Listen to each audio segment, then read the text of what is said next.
Okay, so we'll read 101 Dalmatians. I was going to read the next chapter of Santa Claus, but I don't have enough time right now. Okay, I only got a couple minutes, okay? So, I will read. We already read that one. I like that. Yes, but we've already read it. See, Gracie? You've got hundreds of... Here, scoot over. Okay, have I read this one? Scoot over. Yes, we read that one too. Scoot over. Oh, can I read it again? Scoot over. Here we go. Daddy, Gracie, I don't have much time. Come on. Daddy, I don't remember what this one says. It is the Little Jackrabbit.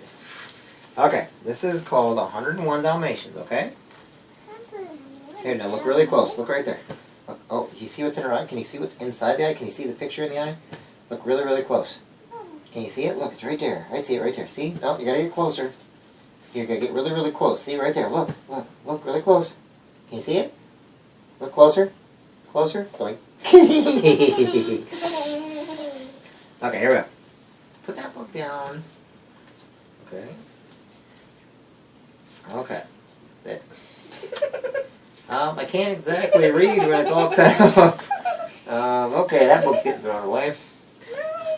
Gracie, you can't read it. They're cut out. The pages. Somebody cut off the book. See? It's missing everything. Okay, we'll read chapter 3. No. Then it's bath time. Gracie, I've read this book to you before. But I don't remember. The Little Jackrabbit, A Home in the Desert. Okay? On a warm morning in the spring, Mother Jackrabbit is working quietly under the thick sagebrush. She is using her paw to scrape out a smooth spot in the dry, sandy soil. Mother Jackrabbit covers the spot with some of her own fur to make a soft bed. Tucked under the sagebrush, the little bed is hidden from other animals. When the bed is ready, Mother Jackrabbit gives birth to 3 tiny babies. There are 2 girls, 1 boy. The boy Jackrabbit is named Baby Jack. Like his mother, Baby Jack has bright eyes, smooth brown fur, and a nose that constantly twitches. His big ears bounce up and down as he hops around the desert. Even though he's young, Baby Jack is eager to explore his new world. His large ears pick up many wonderful sounds. The songs of meadowlark, the barking of prairie dog, and the hoo of the wind blowing across the dry land. As he sniffs the air, he enjoys smelling the sagebrush and the sweet cactus flower. During the hot desert days, though, Baby Jack does not explore like his mother. He sits still in the cool shade of a clump of grass. He feels safe in the shade. His brown fur blends right in with the soil and dry grass. Her coyote and eagles that are hunting for food cannot see him easily. Okay. As the sun begins to set, each evening Baby Jack and his family search for food. He hops from plant to plant, nibbling on grass with his sharp teeth. He can eat almost anything. Mother Jackrabbit teaches Baby Jack to chew a hole in a cactus. He avoids the prickly spines on the outside and eats the moist part inside. After Baby Jack enjoys his tasty cactus meal, he and his mother explore some more. Mother Jackrabbit's powerful sense of smell helps her sniff out danger. She can smell a coyote approaching. Baby Jack is playing around in the dirt when his mother sees the coyote watching them from a nearby rock. See the coyote? See the Baby Jackrabbit? See the Mommy Jackrabbit? Take on Jackrabbit. You gotta look really close, right? Gotcha. Baby Jack hears a loud thumpa, thumpa, thumpa. Mother Jackrabbit is pounding on her back paws against the hard ground. Mother Jackrabbit is trying to tell Baby Jack and the other jackrabbits that danger is near. Baby Jack knows that it means he should hide. He immediately darts under a bushy plant. And all the other ones is going to hide under the plant? They're all going to hide with him. The coyote leaves when he cannot find the hiding jackrabbits. Baby Jack tenses his powerful leg muscles. Then, whoosh, he is off. He bounds away to meet up with his family. The end. Okay. Real quick, I can only read you about 2 pages from chapter 3. Okay, come here.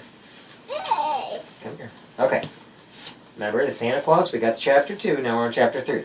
So far, there was a baby found at the edge of the woods, okay? I don't know how much you remember, but remember there was a baby found at the edge of the woods, and the little tree nymph went and looked at him, and that was the farthest she's been away. Now remember, the baby's being protected by a tiger. Actually, more of a leopard, I think. Okay? But it's a baby. And they're protecting the baby now. The adoption. The Master Woodsman suddenly rose with knitted brows. There is a strange presence in the forest, he declared. Then the queen and her nymphs turned and saw standing before them Nestle. Now Nestle is like the lion, okay? With a sleeping infant grasped tightly in her arms and a defiant look in her deep blue eyes. And thus for a moment they remained, the nymphs filled with surprise and consternation. But the brow of the Master Woman gradually cleared as he gazed intently upon the beautiful immortal who had willingly broken the law. Then the great Ak, to the wonder of all, laid his hand softly on Nestle's flowing locks and kissed her on her fair forehead. For the first time within my knowledge, said he gently, a nymph has defied me and my laws. Yet in my heart can I find no word of chiding. What is your desire, Nestle? Sorry, Nestle's the fairy that found the child, okay? She took it from the lion. So she's not supposed to have a child. But she's like the queen of all the fairies, okay? Well, what she says, can you read what that says? What letter is that? What letter? No, right here where my finger is. No, look close. It looks like a boot. What? Look, it's L-E-T. What's that spell? Let. Okay. Let me keep the child, she answered, beginning to tremble and falling on her knees in supplication. Here in the forest of Burzy, where the human race has never penetrated, questioned Ak. So basically, there's never been humans there before where the baby is, and she's asking to keep the baby. But there's never been a human being there before.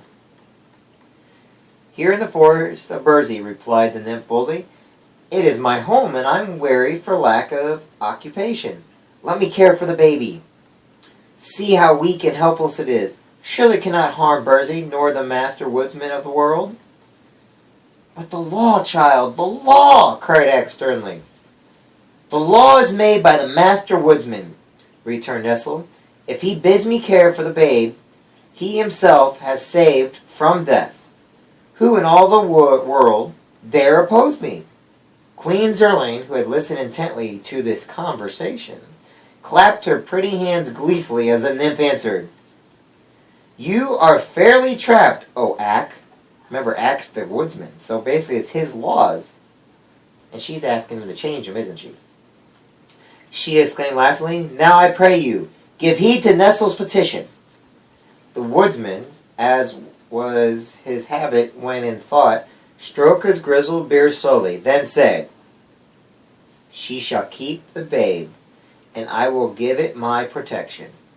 But I warn you all that as this is the first time I have relaxed the law, so shall it be the last time. Nevermore, to the end of the world, shall a mortal be adopted by an immortal. Otherwise would we abandon our happy existence for one of trouble and anxiety. Good night, my nymphs. Then Ak was gone from their midst, and Nestle hurried away to Barl to rejoice over her new found treasure. So now the baby's allowed to stay in the woods. Okay? And then we'll go on to chapter 4, which I read you on Tuesday. Okay? So get bath up. Come on, Squirt. Bath time! Oh, give me a bath with a buffalo bath. With a bath.